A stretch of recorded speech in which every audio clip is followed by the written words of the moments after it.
मई 1950 में द्वितीय विश्व युद्ध का समापन हुआ, जो अपने पीछे एक तबाह किया हुआ परिदृश्य छोड़ गया।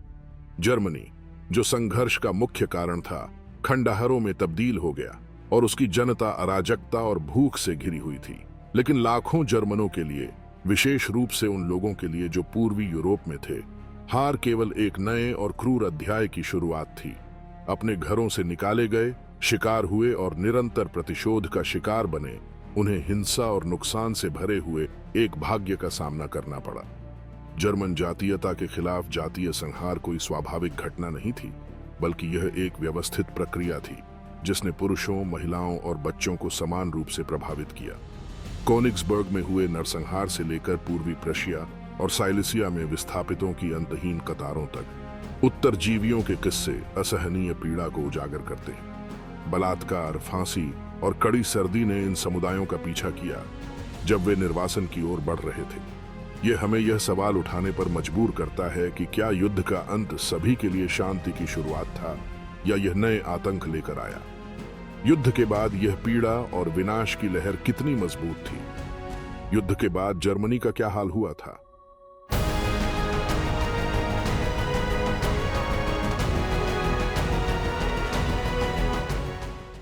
एक साम्राज्य का अस्त।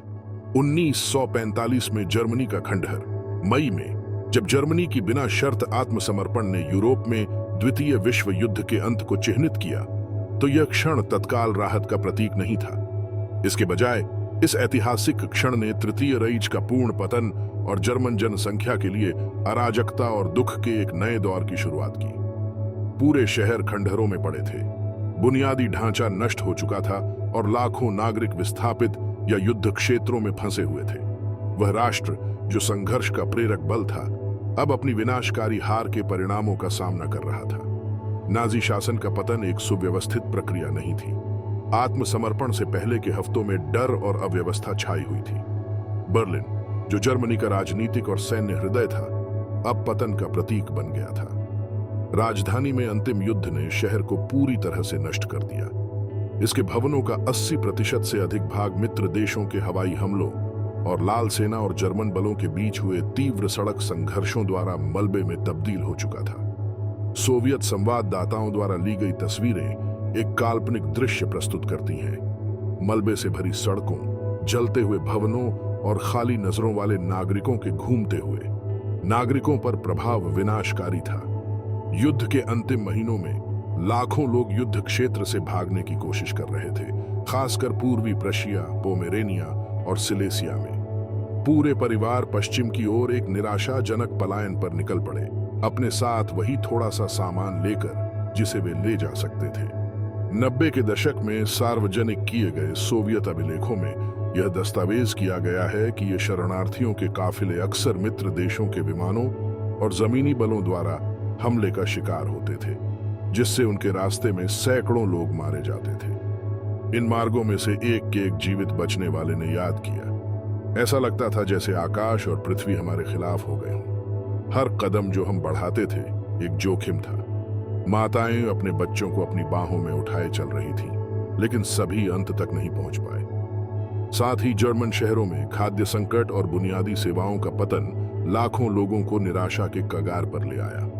काले बाजारों का फला फूला और कई लोग आवश्यक चीजों के लिए बार्टर करने लगे। एक अंतर्राष्ट्रीय रेड क्रॉस रिपोर्ट जो 1946 में प्रकाशित हुई, में बताया गया है कि हैम्बर्ग और ड्रेसडन जैसे शहरों में नागरिक व्यक्तिगत मूल्यवान वस्तुएं रोटियों के एक टुकड़े या कुछ कोयले के बदले में आदान प्रदान करते थे। भुखमरी ही एकमात्र दुश्मन नहीं थी। बुनियादी सफाई की कमी और भीड़ भाड़ वाली स्थितियों से बीमारियां तेजी से फैलने लगी। कुछ मामलों में टाइफस और दस्त महामारी के स्तर तक पहुंच गए। अस्पताल, जो अधिक मरीजों से भरे हुए और खराब सुसज्जित थे, सभी प्रभावितों का इलाज नहीं कर पा रहे थे। एक डॉक्टर, जो आत्मसमर्पण के बाद बर्लिन में काम कर रहा था, ने अपनी डायरी में लिखा, हर दिन और ज्यादा मरीज आते थे। महिलाओं और बच्चों ने कई दिनों से कुछ नहीं खाया था। उनके शरीर एक छोटी सी बीमारी को भी सहन नहीं कर पा रहे थे। हम बेबस महसूस कर रहे थे। इस बीच मित्र देशों द्वारा कब्जे वाले क्षेत्रों में जर्मन नागरिकों के साथ व्यवहार में उल्लेखनीय अंतर था। पूर्व में, जहां कवित सेनाओं का नियंत्रण था, नागरिकों के खिलाफ प्रतिशोध आम था। बलात्कार, लूटपाट और तात्कालिक कार्यवाही हजारों जर्मनों के लिए काली सच्चाई बन गई। हालांकि ये कार्रवाइयां आधिकारिक तौर पर स्वीकृत नहीं थीं, लेकिन एनकेवीडी के आंतरिक दस्तावेजों से यह सामने आया कि कई मामलों में इन्हें सोवियत क्षेत्र में नाजी जुल्मों का प्रतिशोध मानकर सहन किया गया। एक गवाही जो पोलिश शोधकर्ताओं द्वारा एकत्र की गई, ये बताती है कि कैसे कोनिग्सबर्ग की एक महिला ने अपने पड़ोसी की निष्पादन देखा, जिसे बिना किसी सबूत के एसएस का सदस्य होने का आरोप लगाया गया था। पश्चिम में अमेरिकी, ब्रिटिश और फ्रांसीसी प्रशासन के तहत जर्मन नागरिकों के प्रतिनीतियां कुछ हद तक संरचित थीं। हालांकि परिस्थितियां अभी भी कठोर थीं। मित्र देशों ने स्थानीय जनसंख्या की गतिविधियों और आंदोलन पर कड़ी पाबंदियां लागू की, जबकि वे नाजी शासन की संरचनाओं को नष्ट करने के लिए काम कर रहे थे। जर्मन, जिनमें से कई हतोत्साहित और शारीरिक रूप से थक चुके थे, इसके अलावा उस अपमान का सामना कर रहे थे कि उन्हें उन शक्तियों के अधीन जीवन जीना पड़ा था जिन्होंने उनके राष्ट्र को पराजित किया था। सामाजिक अराजकता जर्मनी में अपराधों की वृद्धि में भी परिलक्षित हुई। केंद्रीय शासन के पतन के साथ चोरी, हमले और अन्य प्रकार की हिंसा में तेजी आई। कई शहरों में मित्र देशों की सेनाओं को व्यवस्था बहाल करने के लिए हस्तक्षेप करना पड़ा, हालांकि उनके संसाधन सीमित थे। एक ब्रिटिश अभिलेख जो 1945 से है में उल्लेख है कि हैम्बर्ग में नागरिकों के समूहों ने अपनी बस्तियों की सुरक्षा के लिए गश्त बनानी शुरू की। अक्सर जो कुछ वे पा सकते थे उससे वे खुद को सशस्त्र कर रहे थे। इन कठिनाइयों के बावजूद उम्मीद की कुछ किरणें उभरने लगी। अंतर्राष्ट्रीय संगठन जैसे रेड क्रॉस और संयुक्त राष्ट्र मानवीय सहायता वितरण के लिए हस्तक्षेप करने लगे। विदेश से भेजे गए खाद्य और चिकित्सा पैकेट्स ने कई जीवन बचाए, हालांकि ये सभी जरूरतों को पूरा करने के लिए पर्याप्त नहीं थे। उस समय की तस्वीरें बर्लिन में बच्चों को दिखाती हैं जो रोटियां प्राप्त करने के लिए कतार में खड़े हैं। उनके चेहरे थकावट से चिन्हित हैं, लेकिन गर्म भोजन की संभावना से जगमगाते हैं। तृतीय राइच का अस्तित्व समाप्त होना एक क्रूर शासन के अंत का प्रतीक था, लेकिन यह लाखों जर्मनों के लिए लंबे समय तक पीड़ा के दौर की शुरुआत भी था। युद्ध द्वारा छोड़ी गई शारीरिक और मानसिक खंडहरों ने एक काले अध्याय का रूप लिया, जहां जीवन के हर पहलू को परिभाषित करने के लिए संघर्ष करना पड़ा। फ्लुख्ट und Vertreibung, लाखों लोगों की उड़ान और निष्कासन। जर्मनी के आत्मसमर्पण के बाद 1945 में यूरोप में एक बड़ी मानवीय संकट की शुरुआत हुई। 12 से 14 मिलियन जातीय जर्मन लोगों को पूर्वी यूरोप के क्षेत्रों जैसे पूर्वी प्रशिया, सिलेसिया और सुदेटे से उनके घरों से निकाल दिया गया। इस पलायन को फ्लुख्ट und Vertreibung, पलायन और निष्कासन के नाम से जाना जाता है, जो आधुनिक इतिहास में सबसे बड़े जबरन विस्थापन में से एक था। जर्मन जातीय लोग, जिन्हें नाजी अपराधों के लिए सामूहिक रूप से जिम्मेदार ठहराया गया था, को अपने घरों को छोड़ने के लिए मजबूर किया गया और उन्हें यात्रा के दौरान हिंसा, भूख और कठिन परिस्थितियों का सामना करना पड़ा, क्योंकि वे अनिश्चित भविष्य की ओर बढ़ रहे थे। इन निष्कासन की योजना युद्ध समाप्त होने से पहले ही शुरू हो गई थी। 1945 के जुलाई में आयोजित पोस्टडैम सम्मेलन में मित्र देशों ने यूरोपीय सीमाओं के पुनर्गठन पर सहमति व्यक्त की, जिसमें जर्मनी के कुछ क्षेत्रों को पोलैंड और सोवियत संघ को स्थानांतरित करने का प्रस्ताव शामिल था। इस क्षेत्रीय पुनः डिजाइन में उन क्षेत्रों में रहने वाली जर्मन जनसंख्या का बड़े पैमाने पर पुनर्वास शामिल था।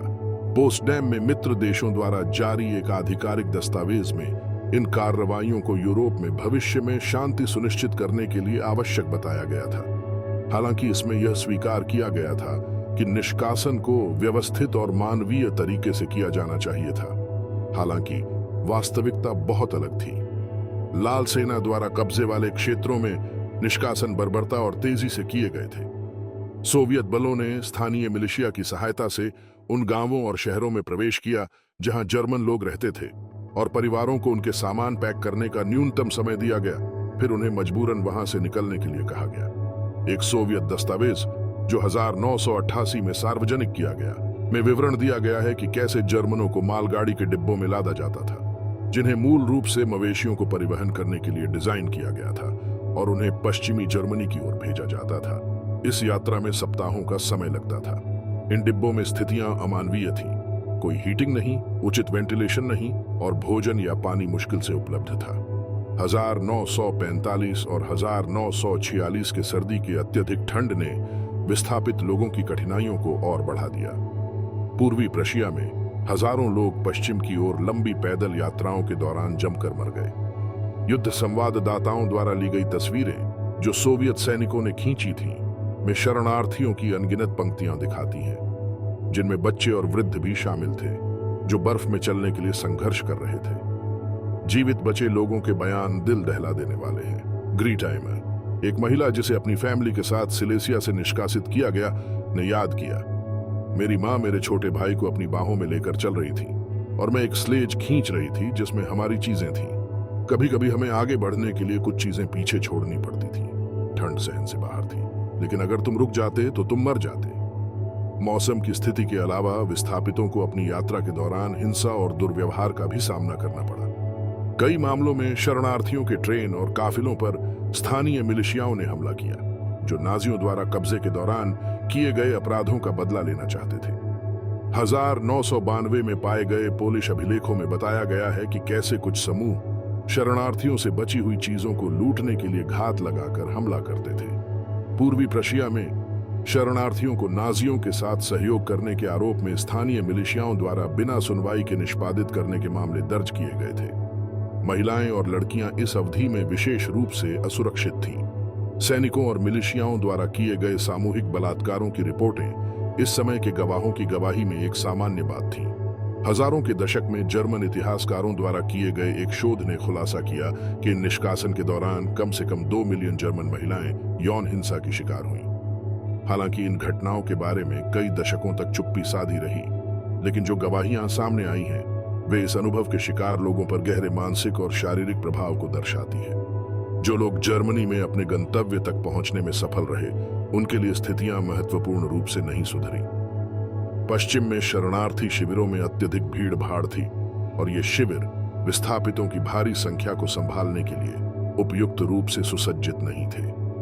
एक अंतर्राष्ट्रीय रेड क्रॉस रिपोर्ट जो 1947 में प्रकाशित हुई में बताया गया है कि कुछ शिविरों में परिवार अस्थायी बैरकों में रहते थे, जहां वे सीमित स्थान में दर्जनों अन्य लोगों के साथ रहते थे। बीमारियां फैलती रहीं और कुपोषण बच्चों और बुजुर्गों के बीच सामान्य था। शरणार्थियों के आगमन ने रिसीविंग क्षेत्रों में सामाजिक तनाव भी उत्पन्न किया। स्थानीय जर्मन, जो पहले से ही युद्ध से तबाह हुए राष्ट्र में अपनी चुनौतियों का सामना कर रहे थे, विस्थापितों को एक अतिरिक्त बोझ मानते थे।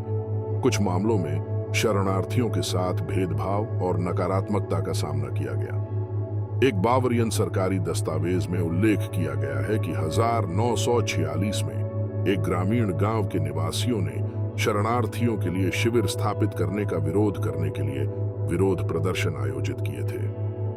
इन कठिनाइयों के बावजूद विस्थापित धीरे धीरे अपनी जिंदगी को फिर से बनाना शुरू कर चुके थे। कुछ ने कृषि या उद्योग में काम पाया, जबकि अन्य ने उन शैक्षिक अवसरों का लाभ उठाया जो बाद के वर्षों में उभरे। हालांकि निष्कासन का आघात उनके समुदायों पर एक अमिट छाप छोड़ गया। अपने घरों की हानि, यात्रा के दौरान पीड़ा और एक शत्रुतापूर्ण वातावरण में जीवित रहने की लड़ाई की यादें पीढ़ी दर पीढ़ी संचारित हुईं और ये जर्मन निष्कासितों की पहचान का एक अभिन्न हिस्सा बन गई। निष्कासन की प्रक्रिया, जिसे उस समय यूरोप में स्थिरता सुनिश्चित करने के एक उपाय के रूप में उचित ठहराया गया था, लाखों लोगों के लिए अवर्णनीय दुख का कारण बनी। दशकों में संकलित दस्तावेज और गवाही दिखाते हैं कि कैसे सम्मेलन कक्षों में लिए गए राजनीतिक निर्णयों का व्यक्तिगत जीवन पर विनाशकारी प्रभाव पड़ा। यूरोपीय इतिहास का यह अध्याय हालांकि द्वितीय विश्व युद्ध के अन्य पहलुओं की तुलना में कम जाना जाता है, फिर भी यह संघर्ष द्वारा छोड़ी गई गहरी चोटों का एक स्मरण बना हुआ है। बदला लिया गया। कोनिग्सबर्ग, ब्रेस्लाव और अन्य शहरों में हुई सगाई। तीसरे राइच का पतन 1945 में पूर्वी यूरोप में प्रतिशोध की एक लहर को जन्म दिया, जो मुख्य रूप से जर्मन नागरिकों के खिलाफ था। कोनिग्सबर्ग, ब्रेस्लाव और अन्य उन स्थानों में जो पहले नाजी नियंत्रण में थे, लाल सेना की टुकड़ियां जो स्थानीय मिलिशियाओं द्वारा समर्थित थीं, ने प्रतिशोधात्मक कृत्य किए, जिन्होंने युद्ध के अंत के सबसे अंधेरे अध्यायों में से एक को चिह्नित किया। ये हत्याएं, जो 767 की थीं, अंधाधुंध हिंसा, तात्कालिक निष्पादन और अत्याचारों से भरी थीं, प्रभावित समुदायों में गहरे घाव छोड़ गईं। कोनिग्सबर्ग, जो पूर्वी प्रशिया का एक सांस्कृतिक रत्न था, युद्ध के आखिरी दिनों के दौरान एक क्रूर परिवर्तन का गवाह बना। यह शहर, जो सप्ताहों तक लाल सेना द्वारा घेर लिया गया था, अंततः 1945 के अप्रैल में गिर पड़ा। जब सोवियत सैनिक शहर में दाखिल हुए तो उन्हें एक थकी हुई, भूखी और हताश नागरिक जनसंख्या मिली। हालांकि उन सैनिकों के लिए जिन्होंने अपने क्षेत्र में नाजी अत्याचारों का सामना किया था, सहानुभूति की कोई जगह नहीं थी। 1992 में सार्वजनिक किए गए सोवियत अभिलेखों में विवरण दिया गया है कि कैसे उन पुरुषों की सामूहिक निष्पादन की गई जिन पर नाजी शासन के साथ सहयोग करने का आरोप था, अक्सर बिना किसी ठोस सबूत के। कोनिग्सबर्ग की एक जीवित बची हुई महिला, जिसे हेल्गाएल के रूप में पहचाना गया, ने 50 के दशक में एक साक्षात्कार में बताया कि कैसे उसने इन प्रतिशोधों का साक्षी किया। पुरुषों को उनके घरों से निकाला जाता था और सड़क पर पंक्तिबद्ध किया जाता था। हम अपनी खिड़कियों से गोलीबारी की आवाज सुनते थे, लेकिन हम कुछ नहीं कर सकते थे। यह न्याय नहीं था, यह विनाश था। भय केवल निष्पादन तक सीमित नहीं था। सोवियत सैनिकों द्वारा किए गए सामूहिक बलात्कार एक आतंकवादी रणनीति थी जिसने सभी आयु वर्ग की महिलाओं को प्रभावित किया। कोनिग्सबर्ग में यह अनुमान है कि शहर के गिरने के बाद के दिनों में दर्जनों हजारों महिलाओं को यौन हिंसा का शिकार बनाया गया। एक एनकेवीडी दस्तावेज में खुलासा किया गया है कि ये कार्रवाइयां, हालांकि आधिकारिक तौर पर प्रतिबंधित थीं, अक्सर उच्च अधिकारियों द्वारा अनदेखी की जाती थी, जो इन्हें युद्ध का एक अपरिहार्य परिणाम मानते थे। इन कृत्यों के शारीरिक और मानसिक प्रभावों ने पीड़ितों पर अमिट निशान छोड़े, जिनमें से कई कभी भी अपने अनुभवों के बारे में खुलकर बात नहीं कर पाई। सिलेसिया में स्थित ब्रेस्लाव, एक अन्य महत्वपूर्ण शहर, ने भी समान भाग्य भुगता।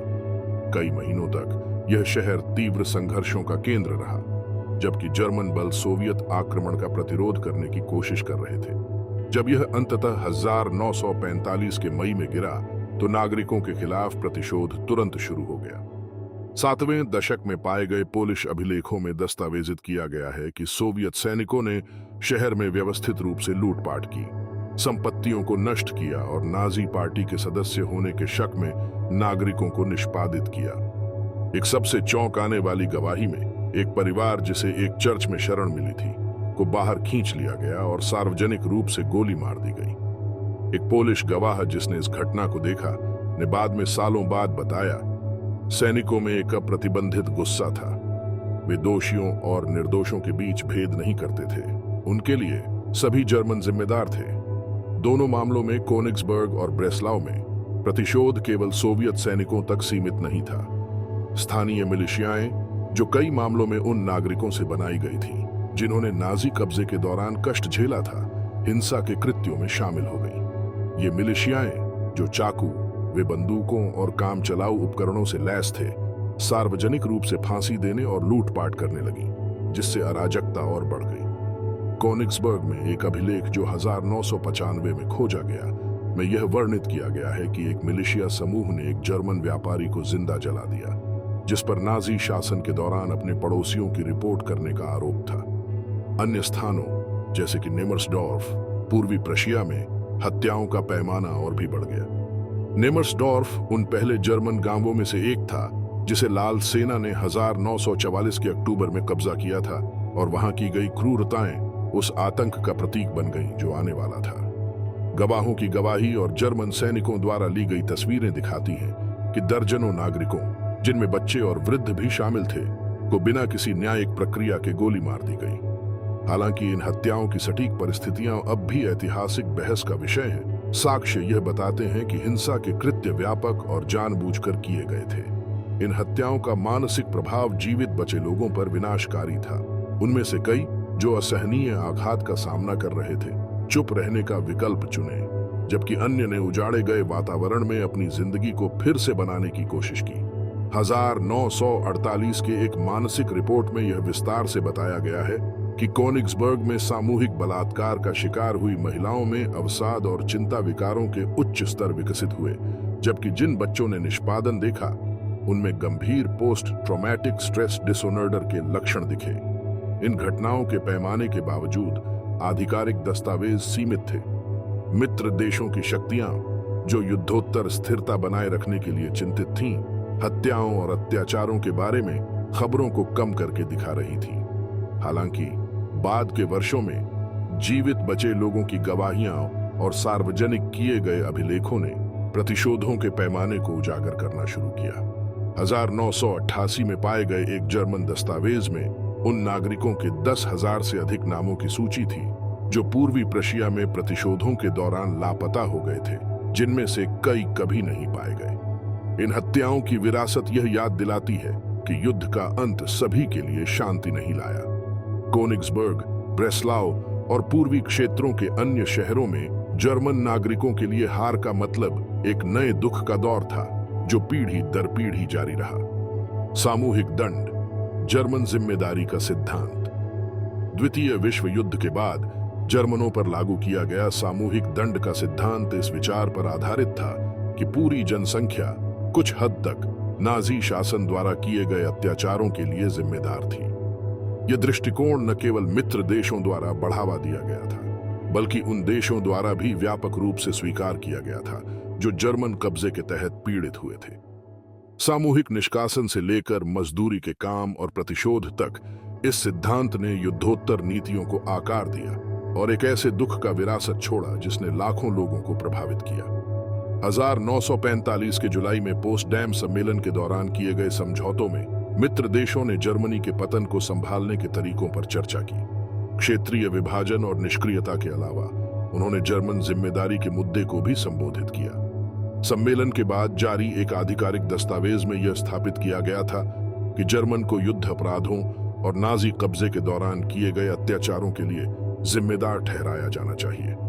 हालांकि यह दृष्टिकोण प्रारंभ में नाजी शासन के नेताओं के लिए था, यह जल्दी ही पूरी जर्मन जनसंख्या को शामिल करने के लिए विस्तारित हो गया, विशेष रूप से उन क्षेत्रों में जो सोवियत संघ और पोलैंड द्वारा कब्जा किए गए थे।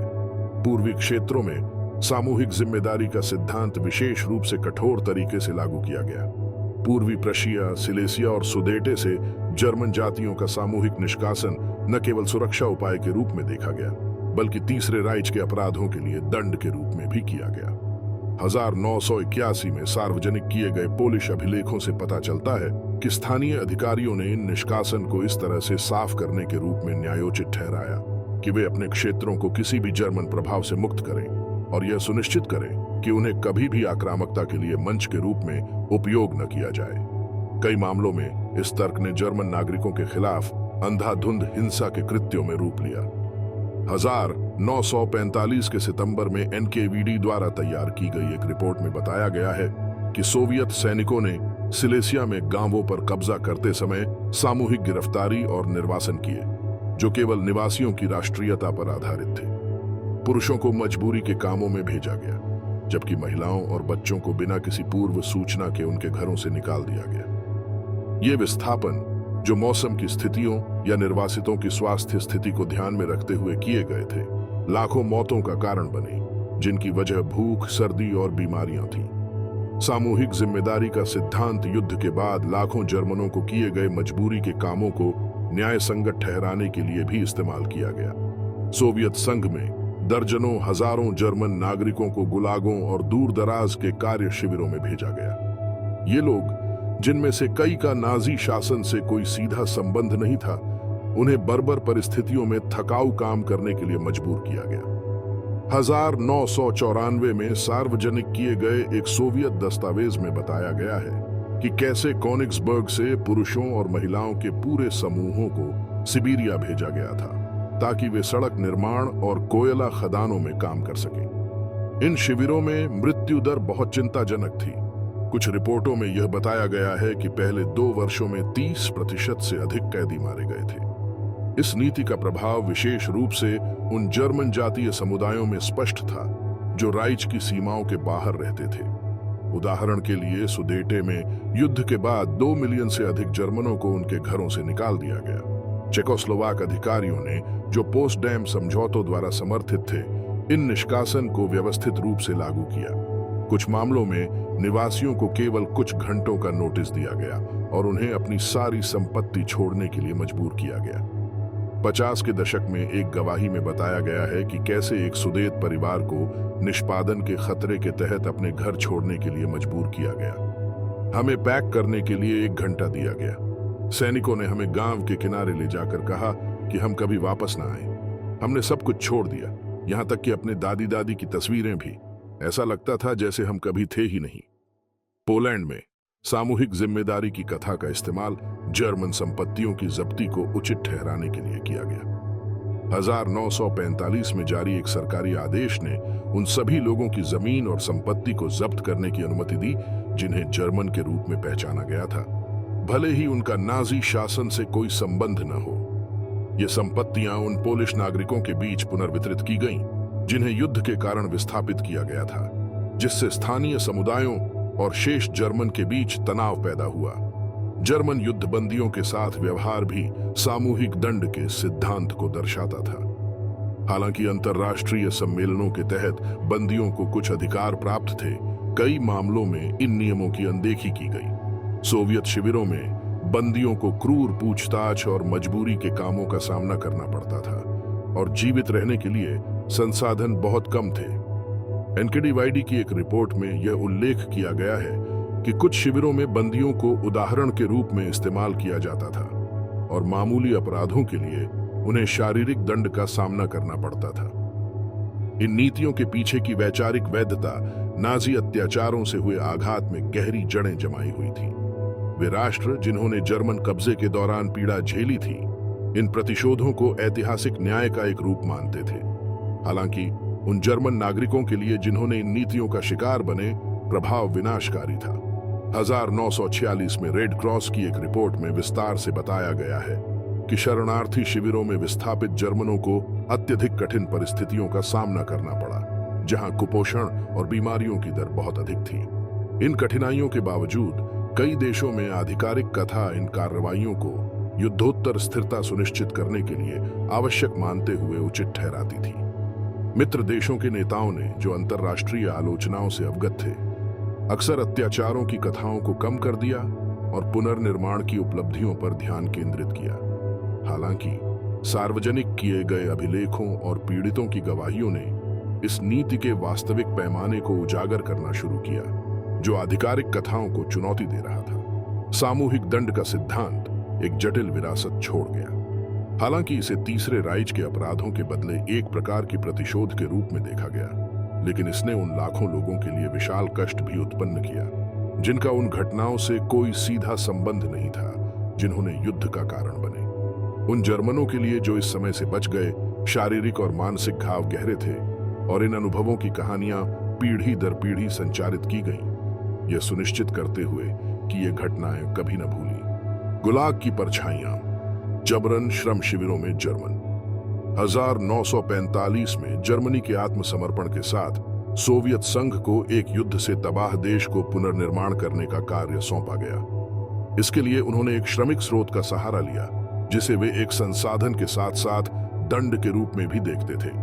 जर्मन नागरिक और युद्धबंदी, हजारों पुरुषों, महिलाओं और किशोरों को गुलाग भेजा गया, जो सोवियत संघ का एक विशाल मजबूरी श्रम शिविर प्रणाली था, जहां अमानवीय स्थितियां और शोषण उनकी नई वास्तविकता बन गई। इन बंदियों का परिवहन जर्मन आत्मसमर्पण के बाद जल्दी ही शुरू हो गया।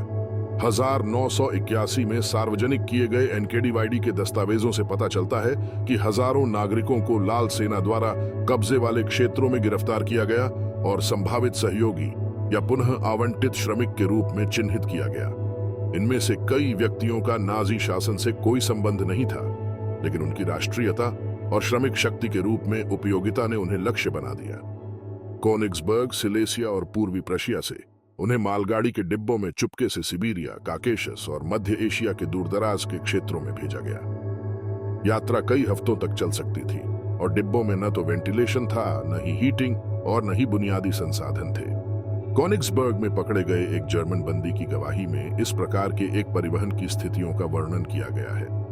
हमें गायों की तरह मालगाड़ियों में भर दिया गया था। हिलने डुलने के लिए मुश्किल से ही कोई जगह थी और हवा सांस लेने के लायक नहीं थी। हम में से ज्यादातर को यह भी नहीं पता था कि हमें कहां ले जाया जा रहा था। बस इतना पता था कि यात्रा कभी खत्म नहीं होती। गुलाग पहुंचने पर बंदियों को एक कड़े पंजीकरण प्रक्रिया से गुजरना पड़ता था। उनकी संपत्तियां जब्त कर ली जाती थीं, उन्हें एक नंबर सौंपा जाता था। और अत्यधिक कठोर जलवायु परिस्थितियों के लिए अनुपयुक्त पुरानी और फटी पुरानी कपड़े दिए जाते थे। जिन बैरकों में वे रहते थे वे असमर्थित लकड़ी से बने होते थे, जो शून्य से नीचे के तापमान से बचाव के लिए बहुत कम सुरक्षा प्रदान करते थे। सर्दियों के दौरान अत्यधिक ठंड को खाद्य और उचित कपड़े की कमी के साथ जोड़ दिया जाता था, जिससे बीमारियां आम हो जाती थीं और अक्सर जानलेवा होती थीं। रोजाना का काम थकाने वाला था और इसे इस प्रकार डिजाइन किया गया था कि उत्पादन अधिकतम किया जा सके, बिना बंदियों की भलाई का ख्याल किए। सिबेरिया के गुलाग में कई जर्मन कोयले और धातु की खदानों में काम करते थे, खतरनाक परिस्थितियों में सुरंगों की खुदाई करते थे और बिना सुरक्षा उपकरण के काम करते थे। अन्य को घने जंगलों में पेड़ काटने के लिए भेजा जाता था, जहां उन्हें 14 घंटे की लंबी शिफ्टों में सरल औजारों से काम करना पड़ता था। 1947 के एक एनकेवीडी रिपोर्ट में एक ही शिविर में कम से कम 500 मौतों का उल्लेख किया गया था, जो काम से संबंधित दुर्घटनाओं के कारण हुई थी। भुखमरी बंदियों के दैनिक जीवन का एक निरंतर हिस्सा थी। राशियां काले रोटी, पतली सूप और कभी कभी सूखा मछली होती थी। ये राशियां उन पुरुषों और महिलाओं के लिए पर्याप्त नहीं थीं जो शारीरिक रूप से कठोर काम करते थे, जिससे गंभीर कुपोषण होता था। एक सोवियत अभिलेख में उल्लेख है कि जो बंदी रोजाना के काम के लक्ष्य को पूरा नहीं कर पाते थे, उनकी राशियों में कमी कर दी जाती थी, जिससे कमजोरी और दंड का एक घातक चक्र बनता था। कुछ शिविरों में जर्मन बंदी नए प्रकार के श्रम शोषण के प्रयोगों का शिकार बने। 1988 में मिले एक रिपोर्ट में बताया गया है कि कुछ गुलागों में बंदियों पर परीक्षण किए गए थे ताकि श्रमिकों के शारीरिक सीमाओं का निर्धारण किया जा सके।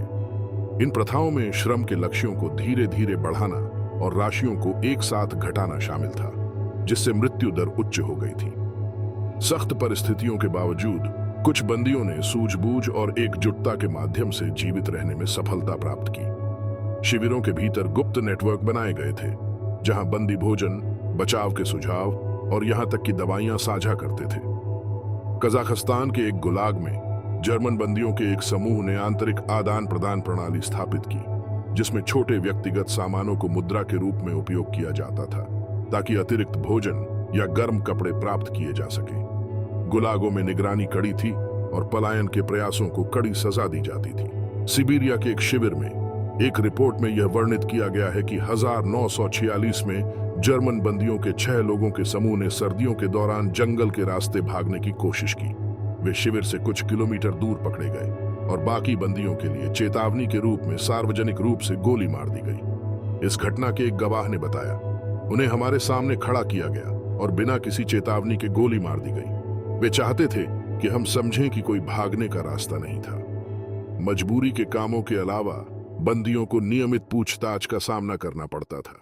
सोवियत अधिकारियों का उद्देश्य नाजी संचालन, युद्ध अपराधों और संभावित साजिशों के बारे में जानकारी प्राप्त करना था। ये पूछताछ अक्सर यातना के तहत की जाती थी, जिनमें नींद से वंचित करना, पीटना और ठंड के संपर्क में रखना जैसे तरीके शामिल थे।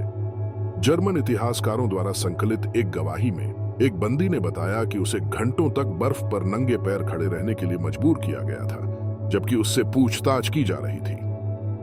1950 और 3 में स्टालिन की मृत्यु के बाद गुलागों की स्थिति धीरे धीरे बदलने लगी। निकिता खुरुश्चेव द्वारा लागू की गई डेस्टालिनाइजेशन नीतियों ने कई बंदियों, जिनमें जर्मन भी शामिल थे, कि धीरे धीरे रिहाई का रास्ता खोला।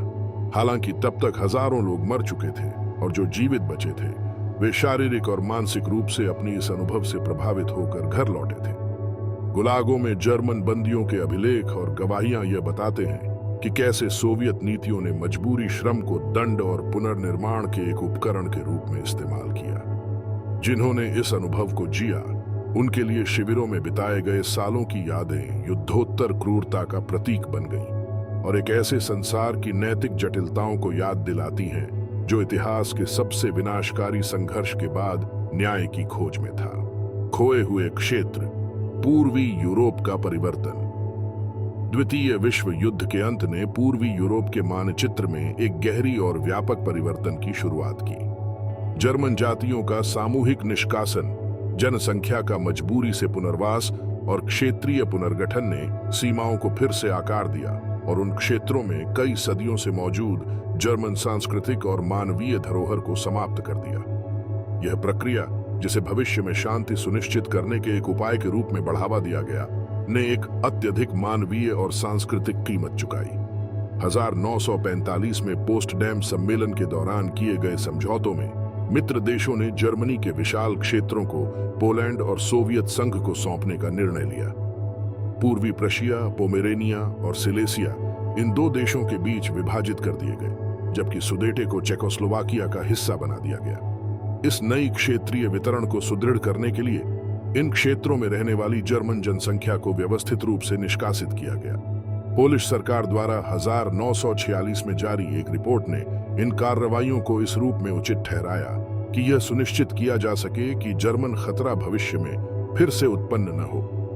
पूर्वी प्रशिया में जो एक क्षेत्र था जो सदियों तक जर्मन सांस्कृतिक और राजनीतिक केंद्र के रूप में जाना जाता था, परिवर्तन तात्कालिक और क्रांतिकारी था। अपने सुंदर दृश्य और समृद्ध इतिहास के लिए प्रसिद्ध यह क्षेत्र पोलैंड और सोवियत संघ के बीच विभाजित किया गया। कोनिग्सबर्ग, जो इसकी पुरानी राजधानी थी, को कालिनिनग्राद नाम दिया गया और पूरी तरह से सोवियत बना दिया गया। 1990 के दशक में सार्वजनिक किए गए सोवियत अभिलेखों से यह पता चलता है कि अधिकारियों ने जानबूझकर जर्मन अतीत के किसी भी निशान को मिटाने के लिए अभियान चलाया, जिसमें ऐतिहासिक स्मारकों का नष्ट करना और जो कुछ जर्मन लोग बच गए थे उन्हें मजबूरी से स्थानांतरित करना शामिल था। इन दस्तावेजों में से एक में एक सोवियत अधिकारी ने लिखा, कालिनिनग्राद को नए आदेश का प्रतीक होना चाहिए। यहां फांसीवाद के खंडहर के लिए कोई जगह नहीं है। जो शहर कभी जर्मन संस्कृति के दिल रहे थे, वे अब नई राष्ट्रीय पहचान के इलाकों में बदल गए थे। सिलेसिया में ब्रेस्लाव को व्रोक्लॉव नाम दिया गया और उन पोलिश नागरिकों से पुनः बसाया गया जो सोवियत संघ के पक्ष में पोलैंड द्वारा खोए गए पूर्वी क्षेत्रों से विस्थापित हुए थे। इस जनसंख्या के बड़े पैमाने पर बदलाव ने एक तनावपूर्ण स्थिति पैदा कर दी, क्योंकि नए अराइवेंट्स को अनजाने वातावरण में खुद को ढालने में कठिनाई हो रही थी, जबकि निष्कासित जर्मन जनसंख्या के निशान अब भी मौजूद थे। 1947 में एक पोलिश रिपोर्ट में यह उल्लेख किया गया था कि कैसे सड़कों, चर्चों और जर्मन कब्रिस्तानों के नाम बदल दिए गए या नष्ट कर दिए गए थे ताकि अतीत की याद को मिटाया जा सके। सुदेटे में जर्मन जातियों का निष्कासन विशेष रूप से व्यवस्थित था। यह पर्वतीय क्षेत्र, जहां युद्ध से पहले 3 मिलियन से अधिक जर्मन रहते थे, को कुछ ही वर्षों के भीतर पूरी तरह से खाली कर दिया गया था। छोड़ी गई संपत्तियां चेकोस्लोवाक राज्य द्वारा जब्त की गईं और नए निवासियों में फिर से वितरित कर दी गईं। हालांकि इन नए निवासियों में से कई को इन भवनों की देखभाल का अनुभव नहीं था, जिसके कारण कई इमारतें, जिसमें खेत और कारखाने शामिल थे, खंडहर में तब्दील हो गईं। 1950 के दशक में एक चेकोस्लोवाक इतिहासकार द्वारा संकलित एक गवाही में बताया गया है कि कैसे एक पोलिश परिवार जो सुदेटे में हाल ही में आया था, एक ऐसे वातावरण में खुद को ढालने में संघर्ष कर रहा था जिसे वे बाहरी मानते थे। यहाँ सब कुछ पहले रहने वालों द्वारा चिह्नित था। ऐसा लगता था जैसे जर्मन अभी भी यहाँ मौजूद थे, हालांकि वे गायब हो चुके थे। पूर्वी यूरोप में जर्मन समुदायों का सांस्कृतिक रूप से गायब होना शायद इस परिवर्तन का सबसे त्रासदिक पहलू था।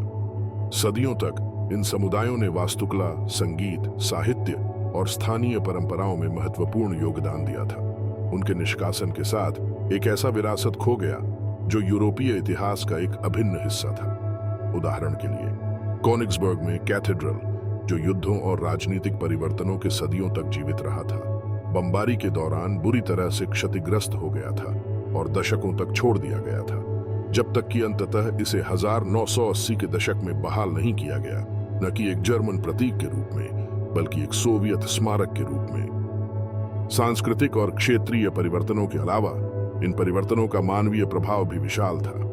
निष्कासित जर्मनों को न केवल अपने घरों की हानि का सामना करना पड़ा, बल्कि उन क्षेत्रों से उखाड़े जाने का आघात भी झेलना पड़ा जहां वे पीढ़ियों से रह रहे थे। कई लोग जबरन विस्थापन के दौरान मारे गए, जबकि अन्य ने पश्चिमी जर्मनी में शरणार्थी शिविरों में सालों बिताए, जहां उन्हें भेदभाव और गरीबी का सामना करना पड़ा। 1918 में अंतर्राष्ट्रीय रेड क्रॉस की एक रिपोर्ट में विस्तार से बताया गया है कि कैसे इन शिविरों में हजारों जर्मन बच्चे कुपोषण और बीमारियों से पीड़ित थे, जबकि उनके माता पिता काम पाने और अपनी जिंदगी फिर से बनाने के लिए संघर्ष कर रहे थे। इन निष्कासन का प्रभाव केवल जर्मन तक सीमित नहीं था। जिन देशों ने इन क्षेत्रों को ग्रहण किया, उन्हें भी महत्वपूर्ण चुनौतियों का सामना करना पड़ा। पोलैंड में पूर्वी प्रशिया और सिलेसिया की पुनः बसावट एक अराजक प्रक्रिया थी, क्योंकि नए निवासी कृषि और स्थानीय उद्योग में अनुभवहीन थे। पोलिश अभिलेखों में यह उल्लेख है कि कैसे कई गांव खाली हो गए थे, क्योंकि नए निवासी खुद को वहां के वातावरण में ढालने में असमर्थ थे। चेकोस्लोवाकिया में जर्मन जातियों के लापता होने से एक आर्थिक और सामाजिक शून्य बन गया, खासकर ग्रामीण क्षेत्रों में। जर्मन अतीत को मिटाने के प्रयासों के बावजूद यूरोप के कई हिस्सों में इस इतिहास के निशान अभी भी दिखाई देते हैं। कालिनिनग्राद में प्रुशियन किलों और भूले हुए कब्रिस्तानों के अवशेष उस जर्मन उपस्थिति की चुप गवाही हैं जो कभी इस क्षेत्र में हावी थी।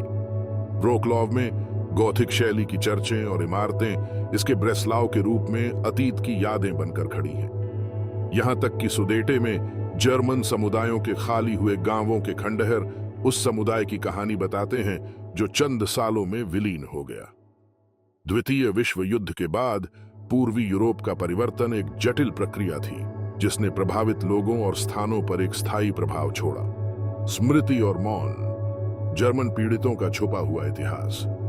द्वितीय विश्व युद्ध के बाद जर्मन पीड़ितों का इतिहास दशकों तक एक असहज और मुख्य रूप से चुप्पी साधे हुए विषय रहा है।